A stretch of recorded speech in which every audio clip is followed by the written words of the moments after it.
السلام عليكم ورحمة الله. داير الحقائق ولا داير يطبلوا لك يقول لك كلام ان احنا نتغشى به، وليس انت، ان احنا ذاتنا كلنا معك. داير الحقائق ولا كلام نغشى به روحنا؟ اكيد دايرين الحقائق. ده فيديو الليلة انا حاطلع فيه كل حاجة غايبة عن الناس. لو الناس عارفاها الحمد لله، لو ما عارفاها الناس تعرفها هسي. لازم نعرف كل كبيرة وصغيرة بتدور في الكرة السودانية. خليك من كرة هلال المريخ ولا هلال ولا غيره. هلالابي والله لما عوارة ذاته بحب الهلال أكثر من روحي، وزعلان له جدا جدا كونه طلع من المرحلة دي. حصد 10 نقاط في النهاية طلع. لكن احنا دايرين نعيش في الوضع الحقيقي، ما نعيش نفسنا في وهم. ولازم نقول الحاجة الصح. كلامي الليلة بيختلف تماما. ما دار اتكلم في شكوى رفع الهلال ولا بيان طلعوا الهلال ودى الكاف، من الكاف ماشي للفيفا. ده كله كوم براو. ده كله كوم براو من الكلام اللي دار اقوله نهائي. معلش بعتذر للمشاهدين والمتابعين. كلامي ده لو حار ما بينفع معاك ما تحضر. ممكن تمشي قنوات تانية بتلقى فيها الكلام اللي بيرضيك والكلام السمح والهناية بتلقاه. لكن الليلة أنا ما عندي كلام أصلا بدسوه ولا كلام نغش به روحنا.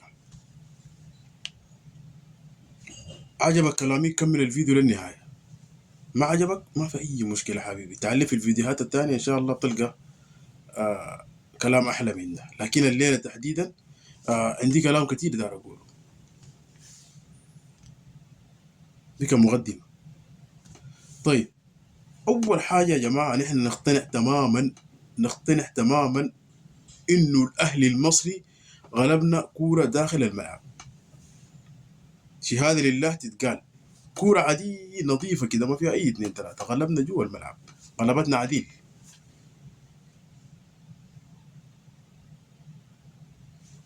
عملوا لنا نبزونا شاكلونا كله ده عارفينه. وطلعت في فيديو وقلت الكلام ده كله غلط وما صح و الى اخره. لكن ده كومبرا. نحن بنتكلم داخل المستطيل اثناء الكوره شغاله، والفرصه ضيعناها من نفسنا. دايرين نمشي وين؟ نحن نجيب كاس كيف؟ ما حنجيب كاس. اداره الهلال نفس الادارات الدات تمشي الفاتت، نفس السيستم ولا كيف؟ شكاوي وبتاع ودوري الثمانيه ونطلع. لا كلام ده كده ما بينفع. ولا بنجيب كاس ولا نحن نغش مشجعينا ولا جمهورنا. والله يا اخي السنه دي يعني احنا مولعين نار. مولعين نار وين؟ في دوري ال 32 ولا في دوري 16؟ ما هذا القطن ده بحاله ده وصل دور المجموعات. يا اخي نحن لمتين نقعد نغش نفسنا انه والله كل سنه بنجيب وبنعمل وبنسوي وبنعمل وبنعمل. نحن لو ما غيرنا المفهوم الفراس نوصل صدقوني ما حنجيب كاس. والله كاس ورق ما نجيب. يا أخي عليك الله يرضى عليكم جيبوا لكم محترفين يجيبوا كاسات من برا. فضل خلوا المشاكل وخلوا الجوطه وخلوا الشكاوي. عايز تشتكي عايز تعمل اعمل براك بدون اي اعلام. طلع شكوتك ارفعها للكاف، من الكاف ابى يقبلها وديها الفيفا، ما في اي زول يسمع ذاته. اشتغل في الفريق صح، جيب لعيبه صح، جيب لك محترفين صح. قلنا الكلام ده مليون مره يا جماعه. ما تلقط لي محترفين ساي من افريقيا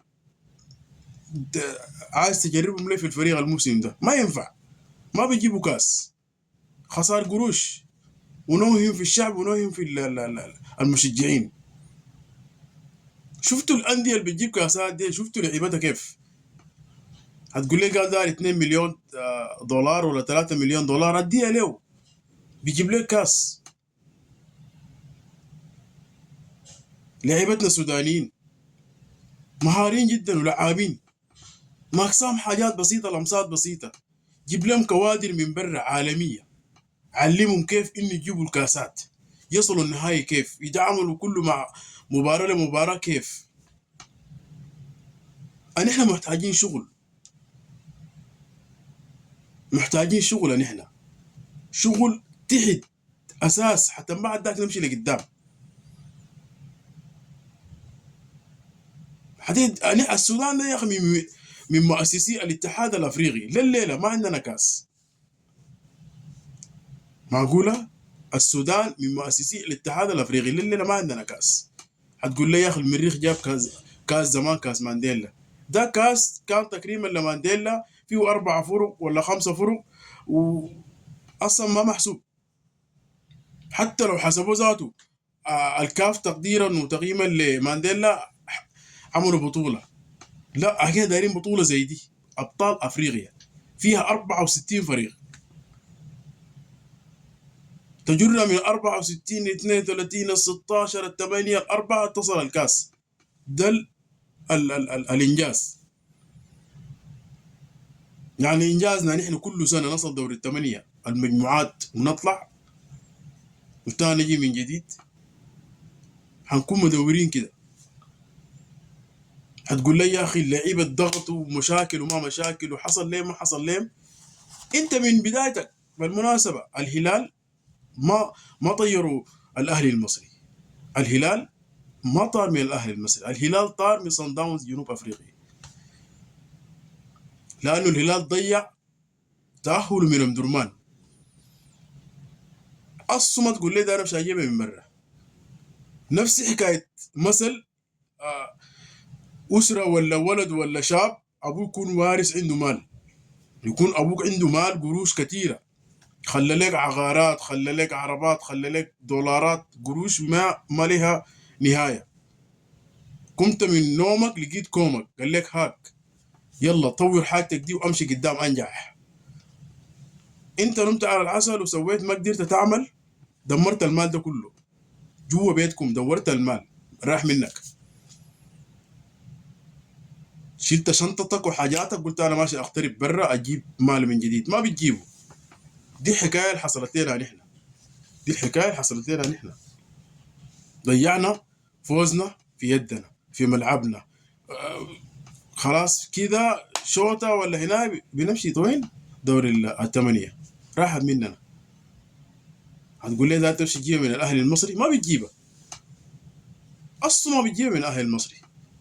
كنا متفائلين، كنا متفائلين، اتفاجئنا انه بالفريق ده لعب مباراه زي دي. كيف اسوأ مباراه في الموسم كله لعبها الهلال المباراه بتاعت الاهلي المصري. يا جماعه هوي دايرين الجد ولا الجنبو؟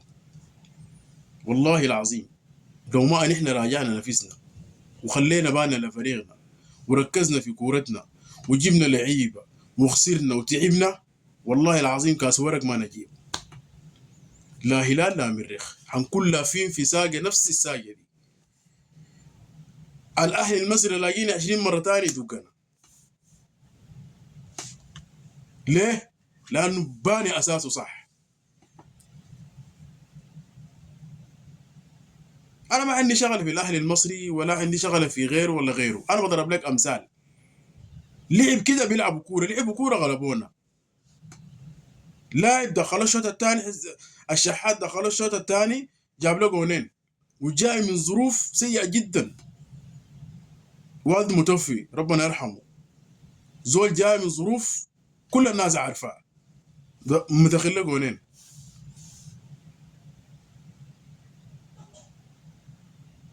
بيرسي تاو شفتوه سايق النادي سواقه بالخلا، سواقه زي السواقه. يا اخي انت بتجيب ناس زي ديل غالباك شنو قروش فيه، شنو ما في، شنو ما في، كل حاجه عندنا. ما نحن قلت كل مره يا جماعه نخش في نفس الدوام ونفس الطريقه، ونعلق شماعتنا في شكاوي وضربونا ونبذونا وعنصريه والحكم ظلمنا وسوى لنا وسوى لنا. انت جهز فريقك، سجل لعيبه صح، علم لعيبتك يلعبوا كيف، يجيبوا كاس كيف، يتعامل مع المباريات القويه كيف. بعد ذاك تعال امشي نرمي شماعتنا على الكاف. يعني احنا اصلا بننغلب، بقى نجيب كاس كيف؟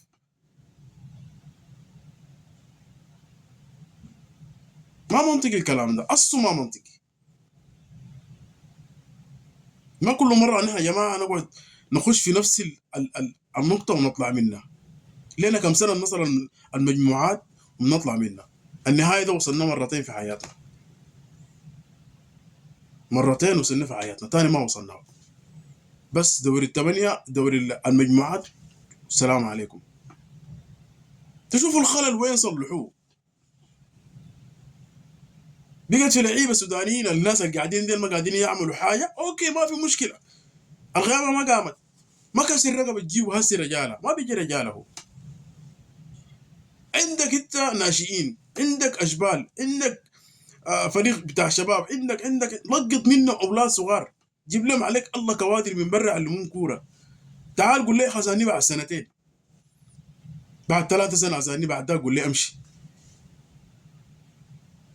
جايب لك 15 محترف، ما في فيهم واحد قادر يغير نتيجه المباراه.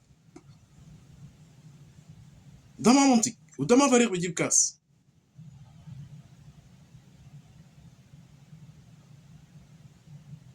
ما منطقي كده الكلام ده، اصلا ما منطقي. ما كل مره نحن بنلف في نفس النقطه بنفس كده، ونيجي تاني راجعين في نفس النقطه. الصومال لا شوف، لا بنلوم اطهر الطاهر، لا بنلوم غيره ولا غيره ولا غيره، كل المجموعه، كل المجموعه فرطت في فوز داخل الارض.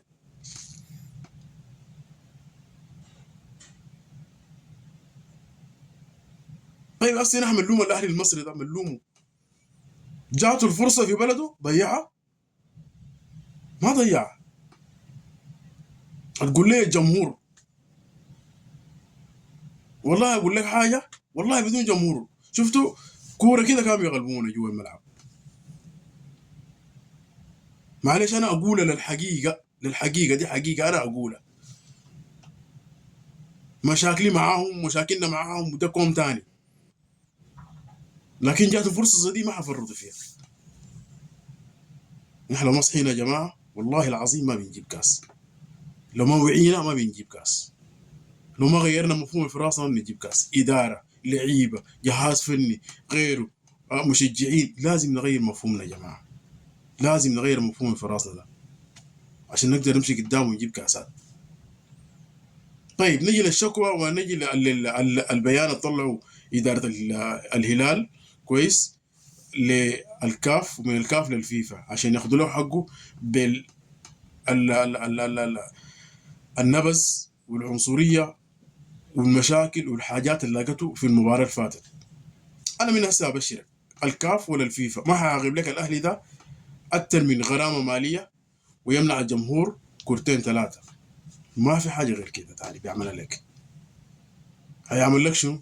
حيشيل النقاط منه يديك لها؟ ما حيديك ولا هيعمل لك الكلام. هيغرم غرامه ماليه وارده، يوقف الجمهور 3 4 كور وارده، خلاف ذلك ما في شيء. في نقطه فايته عليكم كلعيبه ولا جهاز فني ولا اداره. انا ما عارف الناس دي ما بتعرف كوره ولا ما بتعرف قوانين كوره. انت في قانون الكوره سمحت الصفافير بتاع استهجان والصفافير بتاع عنصريه من الجمهور حول الملعب داخل الملعب، طوالي تمشي للحكم تكلمه. يا اخي انا سامع صفافير بتاع استهجان وكلمات بتاعت عنصريه، انا ما بلعب. ده قانون في الكوره، فتش القوانين بتلقى القانون ده بتتكرر مره مرتين الحكم بينهي المباراه طوالي، بينهيها طوالي. فاتت عليكم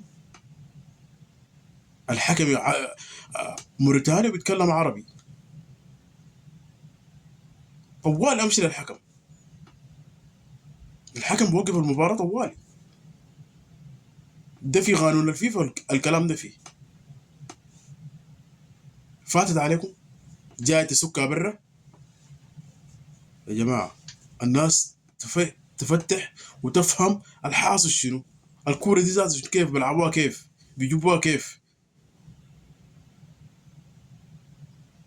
ربنا يصلح الحال ويصلح كورتنا، وفي امان الله. إننا نلتقي في فيديو بعد. السلام عليكم.